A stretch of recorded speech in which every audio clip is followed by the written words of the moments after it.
हमारे पास भी शब्द पहुंच जाते हैं, अनुभूतियां नहीं पहुंचती। सत्य के किनारे पर जो अनुभव किया जाता है उसे सत्य के किनारे पर ही जाकर अनुभव किया जा सकता है। कोई अनुभव करे और शब्द हमारे पास पहुंचा दे, वे शब्द हमारे पास खाली पेटियों की भांति पहुंचते हैं, उनमें कोई हवाएं नहीं होती, और उन्हीं शब्दों को हम इकट्ठा कर लेते हैं और उन्हीं शब्दों के हम मालिक बन जाते हैं और उन्हीं शब्दों के आधार पर हम जीना शुरू कर देते हैं। वे शब्द ही झूठे हो चुके हैं, हमारा जीवन भी उनके साथ झूठा हो जाता है और उन्हीं शब्दों के आधार पर हम जीवन के प्रश्नों के उत्तर देने लगते हैं। अगर कोई पूछे ईश्वर है तो हम कोई उत्तर जरूर देंगे, जैसा उस मस्जिद के लोगों ने उत्तर दिया। अगर कोई पूछे आत्मा है तो हम उत्तर जरूर देंगे, अगर कोई पूछे सत्य क्या है तो हम उत्तर जरूर देंगे।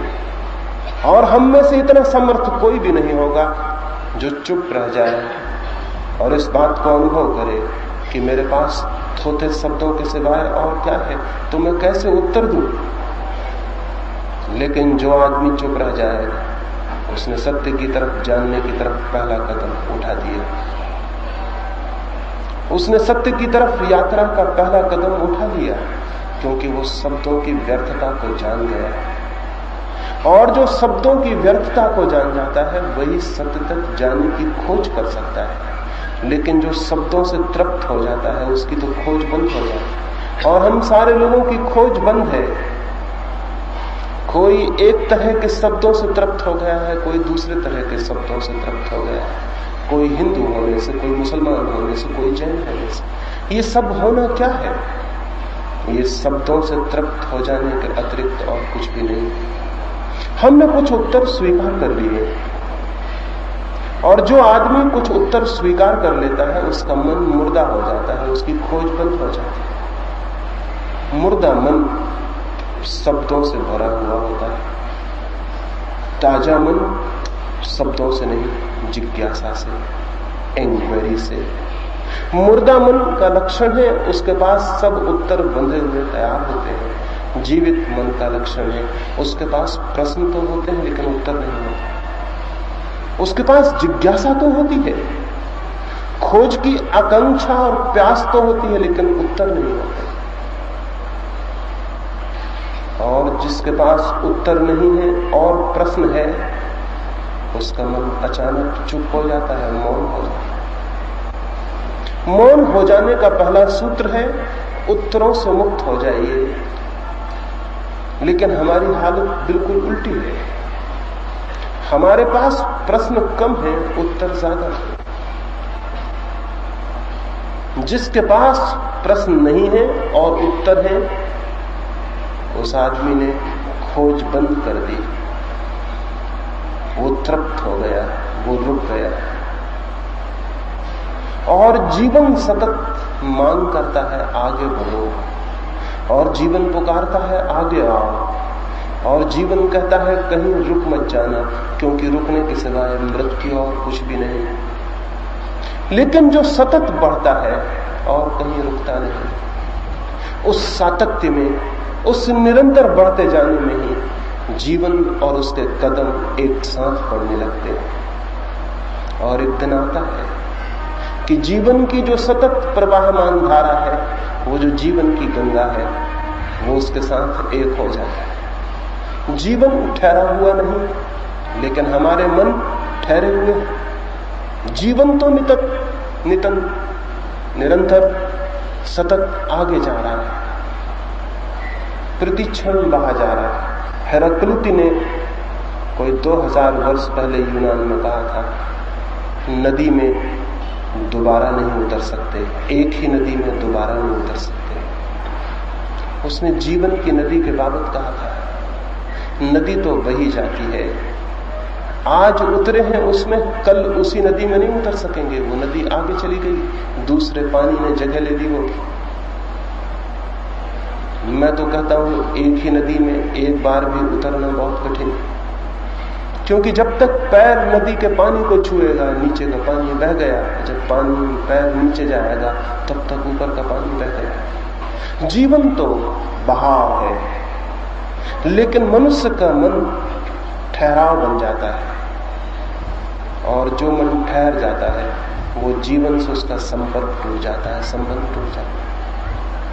फिर वो कितना ही राम राम जपे और शास्त्र पढ़े, उसे कहीं परमात्मा की कोई झलक उपलब्ध न हो सकेगी, क्योंकि परमात्मा तो जीवन में व्याप्त है। जीवन का ही दूसरा नाम परमात्मा है। जीवन से संबंध जोड़ना है तो मुर्दा मन से संबंध तोड़ना पड़ेगा, और शब्दों से भरा हुआ मन डेड हो जाता है, मुर्दा हो जाता है। हम सबके मन मरे हुए मन है, जीवित मन नहीं।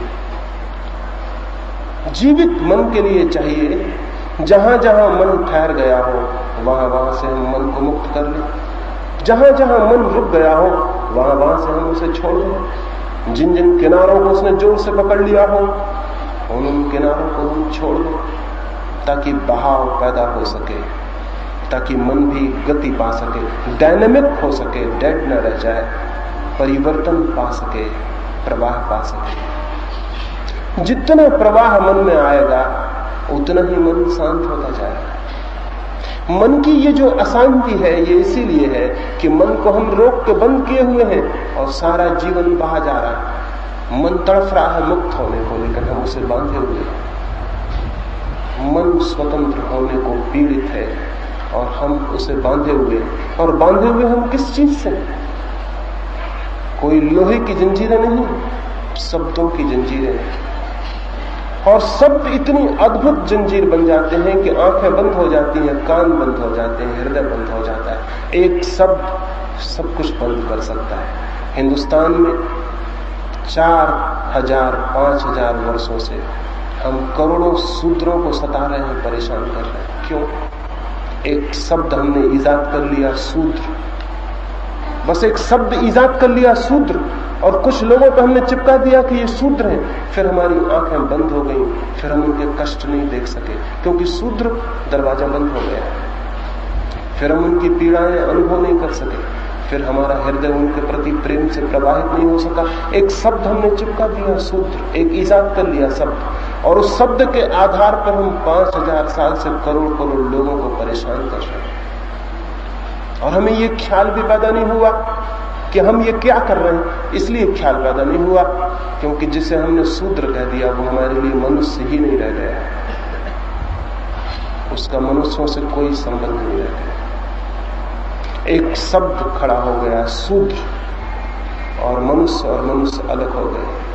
वो ठीक हमारे जैसा व्यक्ति दूसरी तरफ मनुष्यों के बाहर हो गया। अगर उसने वेद की ऋचाएं सुन ली तो हमने उसके कान में शीशा पिघलवा के भरवा दिया, क्योंकि वो सुनने का हकदार न था, वो शूद्र था। हमें ये ख्याल भी न आया उसके भीतर भी हमारे जैसी एक आत्मा है जो सत्य की खोज करना चाहती है। और अगर उसने वेद को सुनने की हिम्मत की है, आकांक्षा की है, तो ये स्वागत के योग्य बात है। नहीं, ये हमें ख्याल नहीं आया। एक शब्द काफी था कि वो शूद्र है, और बात खत्म हो गई। हमारे कान बंद हो गए, हमारे प्राण बंद हो गए, हमारे हृदय बंद हो गए। हमने हजारों शब्द ईजाद कर लिए हैं और वो दीवार की तरह खड़े हुए हैं। मैं एक घर में मेहमान था, उस घर के लोगों ने मेरे साथ बहुत अच्छा व्यवहार किया। वे मुझे बड़े प्रेम से 2 दिन अपने घर में रखे। चलने के कोई 2 घंटे पहले उस घर के मालिक ने मुझसे पूछा, आपकी जाति क्या है? उन्हें मेरी जाति का कोई पता नहीं था, और मेरी कोई जाति है भी नहीं, पता हो तो कैसे हो। तो मैंने उनसे मजाक में कहा कि आप खुद ही सोचें कि मेरी जाति क्या हो सकती है।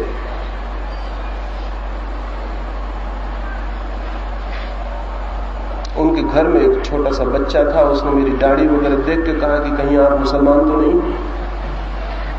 मैंने कहा कि अगर तुम कहते हो तो यही सही, मुसलमान ही सही। उस घर में बड़ी चिंता फैल गई। उन सबका मेरे प्रति रुख बदल गया। वो 2 घंटे मैं दूसरा आदमी हो गया। उसके पहले मैं दूसरा आदमी था। एक शब्द बीच में आ गया मुसलमान, और मैं दूसरा आदमी हो गया। मैं वही था जो 2 दिन से था, लेकिन वे बीते 2 घंटे भिन्न हो गए। आते वक्त उन्होंने मेरे पैर पड़े थे, जाते वक्त उस घर में किसी ने मेरे पैर नहीं पड़े। एक शब्द बीच में आ गया। आते वक्त वे खुशी से भरे थे, जाने के बाद शायद उन्होंने अपना घर साफ किया हो, किया जरूर होगा, सफाई की होगी। एक मुसलमान घर में मैं वही था, लेकिन एक शब्द बीच में आ गया और सारी बात बदल गई।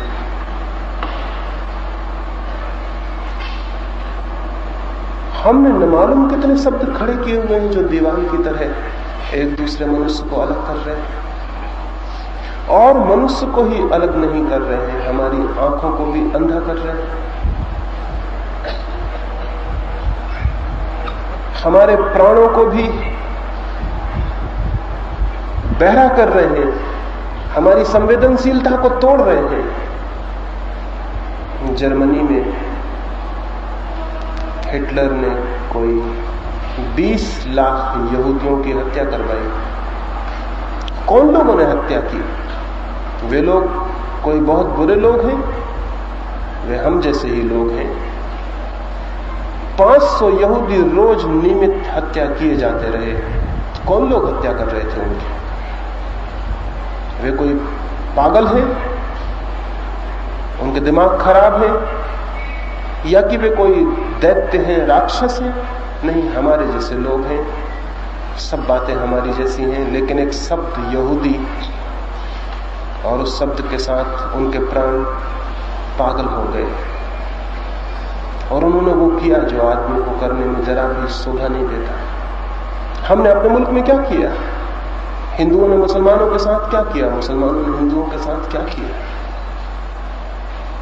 छोड़ दें हिंदू मुसलमान की बात। महाराष्ट्रियन गुजराती के साथ क्या कर सकता है?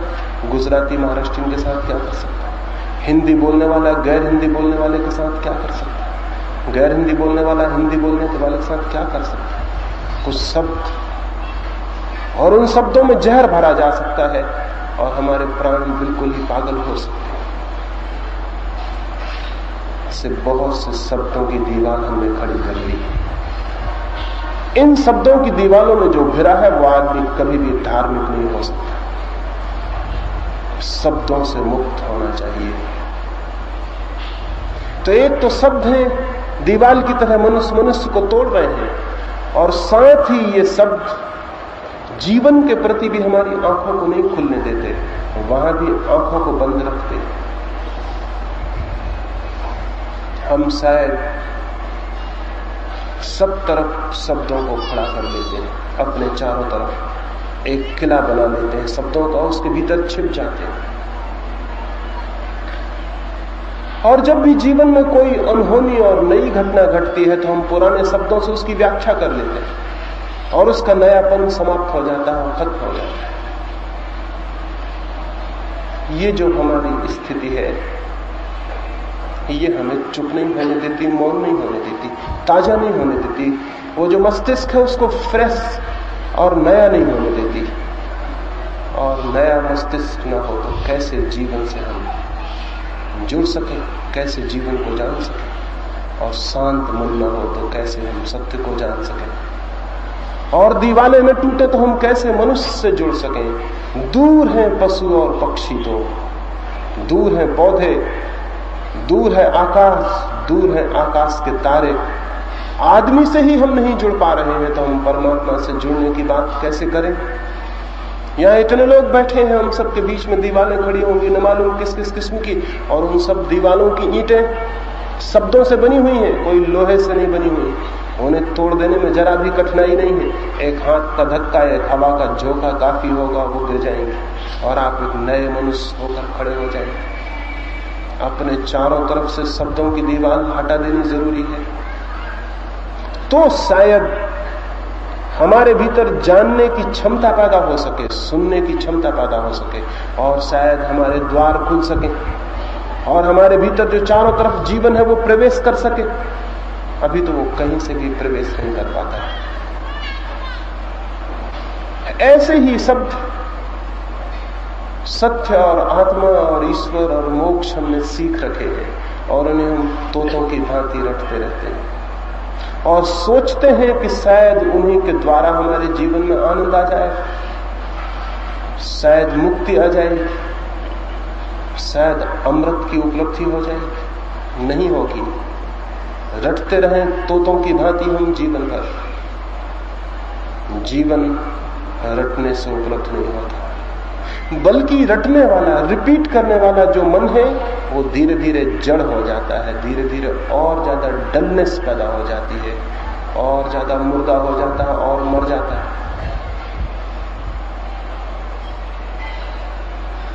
क्या करें, कैसे ये दीवार टूट जाए? पहली बात, इस बात का हमें स्पष्ट बोध हो जाना चाहिए कि ये सब दीवार बना रहे, क्योंकि अगर कोई आदमी कारागृह में बंद हो, जेल में बंद हो, और उसे ये भी पता ना हो कि वो जेल में बंद है, तो वो छूटने का उपाय ही नहीं करेगा। अगर उसे ये भी पता ना हो कि मैं जेल के भीतर बंद हूं, तो छूटने का सवाल ही नहीं है। मुक्ति के प्रयास का प्रश्न भी नहीं होगा, प्रश्न भी नहीं होगा। कारागृह से छूटने के लिए पहली बात तो जरूरी है कि वो जान ले कि मैं कारागृह में बंद हूं। अगर ये अनुभव में आ जाए कि मैं कारागृह में बंद हूं, तो जिन दीवालों को उसने कल तक सजाया था और चित्र लगाए थे और फूल लगाए थे, वो दीवालें उसे शत्रु की भांति मालूम होने लगेगी। वो उनकी सजावट बंद कर देगा और उनको तोड़ने का उपाय करेगा। हम शब्दों की दीवालों को कारागृह अगर न मानते हो, तो हम शब्दों की दीवालों को और सजावट करते हैं और उस पर फूल लगाते हैं, इत्र छिड़कते हैं, उन शब्दों की हम पूजा करते हैं और उन शब्दों को हम और स्वागत करते हैं, तो दीवाल और बड़ी होती चली जाती है। हम सब अपने अपने कारागृह को सजाने में लगे हुए, तो उससे मुक्त होने का तो सवाल ही नहीं। हिंदू या मुसलमान सब कारागृह हैं, लेकिन हम तो हिंदू, जैन, मुसलमान इन शब्दों को ऊंचा उठाने में लगे। हम तो इस बात में लगे हुए हैं कि दुनिया में हिंदू धर्म का झंडा गड़ जाए, या ईसाई धर्म का झंडा गड़ जाए, या जैन धर्म का झंडा गड़ जाए। और हम तो जय जयकार करने की कोशिश में लगे हैं कि हिंदू धर्म की जय हो, मुसलमान धर्म की जय हो, हमारा झंडा गड़ जाए। और हम तो इसकी घोषणा करने में लगे हैं कि हिंदू धर्म महान धर्म है और बाकी सब छोटे धर्म हैं, और इस्लाम ही असली धर्म है, बाकी सब झूठे हैं, और क्राइस्ट के सिवाय और कोई मुक्तिदाता नहीं है। इस तरह की बातें जो लोग कह रहे हैं, इस तरह की घोषणाएं जो लोग कर रहे हैं, वे तो अपने कारागृह को सजा रहे हैं कि उसे तोड़ेंगे कैसे। हम तो सारे लोग अपने अपने शब्दों की पूजा करने में लगे, और हमने तो शब्दों के लिए मंदिर बना रखे हैं, और हम लोगों को इकट्ठा कर रहे हैं उन शब्दों की रक्षा के लिए, संगठन बना रहे हैं। उन शब्दों की रक्षा के लिए हत्या करने के लिए हम तैयार हैं। उन शब्दों की रक्षा के लिए चाहे आदमी को मारना पड़े, हम मारने को राजी। हमारी किताबें ये कर रही हैं, हमारे ग्रंथ ये कर रहे हैं, हमारा प्रचार ये कर रहा है। सारी दुनिया में धर्म के नाम पर शब्दों के झंडे गड़ाने की कोशिश की जा रही है, चाहे उनके आसपास कितने ही आदमियों की हत्या हो जाए। और आज तक हत्या होती रही है, और आज भी हत्या हो रही है, और कल के लिए भी कुछ नहीं कहा जा सकता। अगर आदमी ऐसा ही रहा तो कुछ भी हो सकता है। पुराने शब्द फीके पड़ जाते हैं, तो हम नए शब्द पकड़ लेते हैं। महावीर पर आज लड़ाई होनी बंद हो गई, शायद मोहम्मद पर भी लड़ाई होनी करीब करीब बंद हो गई, तो नए नाम आ गए हैं। मार्क्स नया नाम है, इस पर लड़ाई शुरू हो गई। कम्युनिज्म नया शब्द है, इस्लाम, हिंदू पुराने पड़ गए, इस पर लड़ाई शुरू हो गई। अब सारी दुनिया में कम्युनिज्म एक शब्द है जिस पर लड़ाई खड़ी हुई है। नई आइडियोलॉजी खड़ी हो गई जिन पर हम लड़ेंगे और हत्या करेंगे।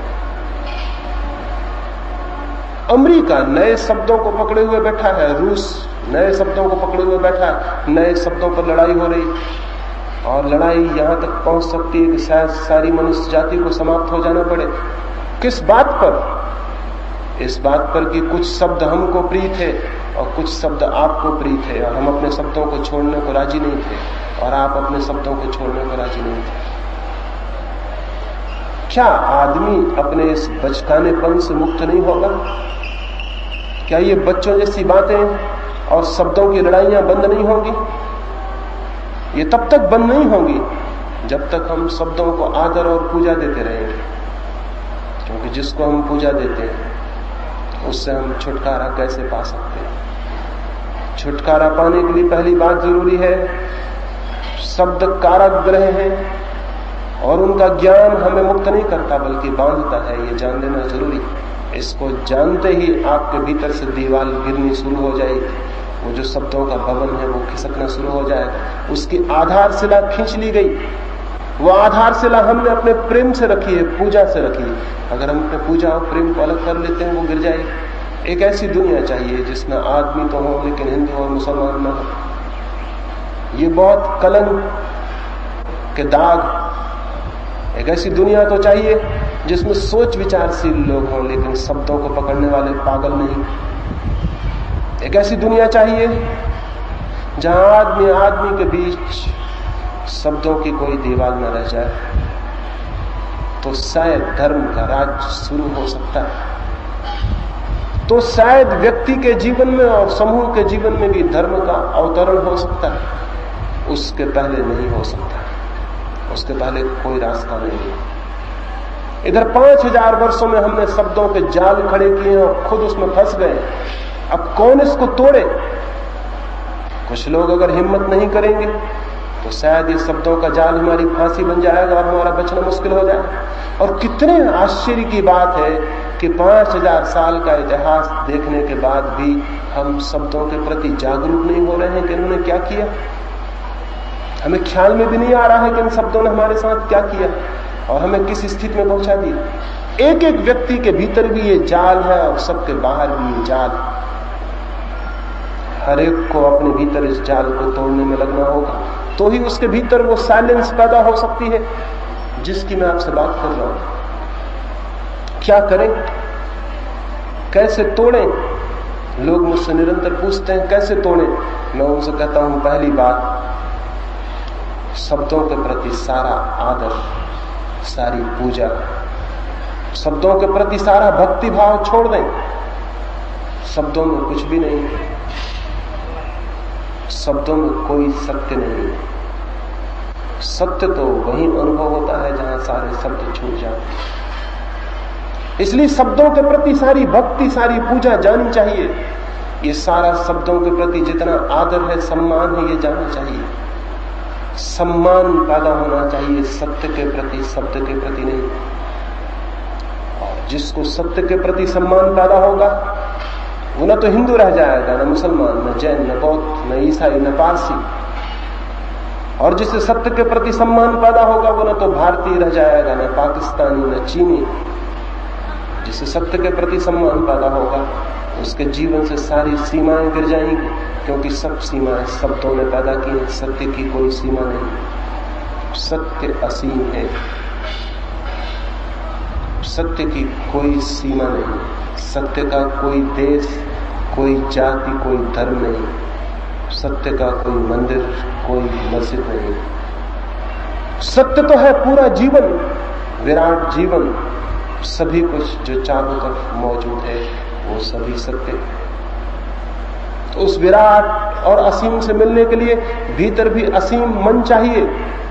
सीमित और क्षुद्र मन, ये जो नैरो माइंड है, ये जो छोटा सा मन है, ये काम नहीं कर सकेगा। विराट को पाने के लिए इसे भी विराट होना पड़ेगा। लेकिन हम ईश्वर को खोजने निकल पड़ते हैं, इसकी बिल्कुल भी खोज नहीं करते। हमारा ये मन कितना क्षुद्र है। एक फकीर के पास एक युवक गया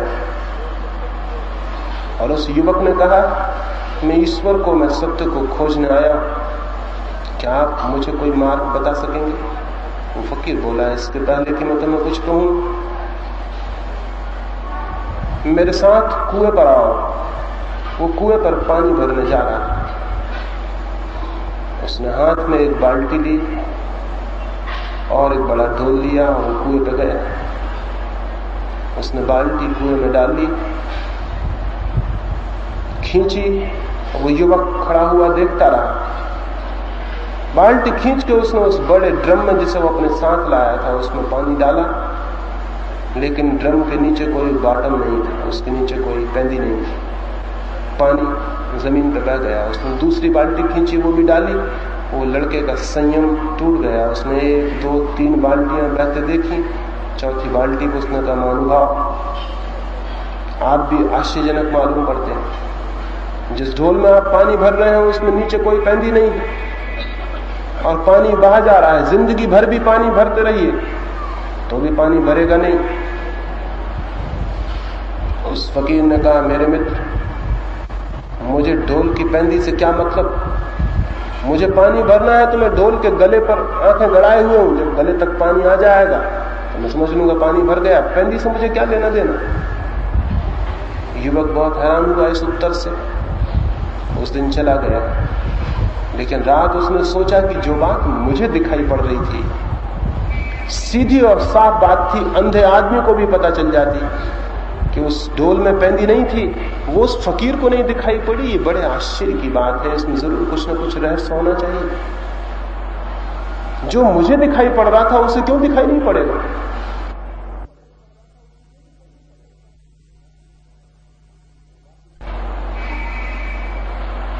वो वापस गया दूसरे दिन और उसने कहा कि मुझे माफ करें, मैंने अशिष्टता की कि मैंने आपसे कहा कि जिस ढोल में पेंदी नहीं हो उसमें पानी मत भरिए। लेकिन रात मैंने सोचा तो मुझे दिखाई पड़ा कि जो बात मुझे दिखाई पड़ रही थी, मैं जो कि बिल्कुल अज्ञानी हूं, तो क्या आपको दिखाई नहीं पड़ रही होगी? आपको भी दिखाई पड़ रही होगी। तब जरूर बात कुछ और है। तो मुझे कृपा करके समझाएं कि उस पेंदी से रहित ढोल में पानी भरने का क्या आशय था? उस फकीर ने कहा, ठीक हुआ कि तुम लौट आए, क्योंकि अक्सर जो लोग सत्य खोजने आते हैं उनके साथ पहला काम मैं यही करता हूं, पेंदी रहित ढोल में पानी भरता हूं। वो मुझे पागल समझ के वापस लौट जाते हैं और फिर कभी नहीं आते। लेकिन तुम लौट आए, तुम पहले आदमी हो लौटने वाले। तुमसे मैं कुछ कहूंगा। तुम्हें ये तो दिखाई पड़ गया कि जिस ढोल में पेंदी नहीं हो उसमें पानी नहीं भरा जा सकता, लेकिन तुम्हें ये दिखाई क्यों नहीं पड़ता कि तुम्हारा मन जो इतना क्षुद्र है उसमें आकाश जैसे विराट सत्य को नहीं भरा जा सकता? तुम्हें ये तो दिखाई पड़ गया कि जो बर्तन पानी भरने में समर्थ नहीं है उसमें पानी नहीं भरा जा सकता, लेकिन तुम्हें ये दिखाई क्यों नहीं पड़ता कि जो मन अभी सत्य को भरने में समर्थ नहीं है उसमें सत्य नहीं भरा जा सकता? लेकिन तुम वापस लौट आए हो, तुमसे कुछ बात हो सकती है। सत्य की खोज तो छोड़ दो। जैसा कि तुमने मुझसे कहा था कि पानी भरना बंद करो, पहले इसके भीतर पेंदी होनी चाहिए, वही मैं तुमसे कहता हूं। ईश्वर और सत्य की खोज तो छोड़ दो, पहले उस मन की फिक्र करो जो तुम्हारे भीतर है और जो सत्य की खोज करने जा रहा है।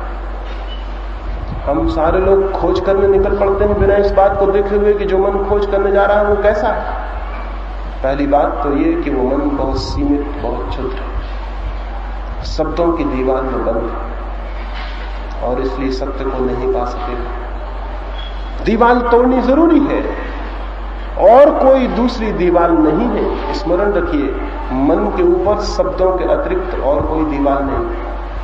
अगर शब्द अलग हो जाए तो मन एकदम निराकार हो जाए। कभी आपने सोचा, कभी अपने मन के भीतर खोजी ये बात कि अगर शब्द न हो तो वहां क्या हो? अगर कोई भी शब्द न हो तो भीतर क्या होगा? कोई दीवार न होगी, कोई सीमा न होगी, मन निराकार हो जाएगा। कहीं किसी किनारे पर भी फिर मन को बांधने वाली कोई चीज न होगी। शब्द बांध रहे हैं, जितना ज्यादा शब्द बांध लेते हैं उतने मन छोटा हो जाता है, जितने शब्द छूट जाते हैं उतनी मन बड़ा हो जाता है। शब्दों को विदा करना है।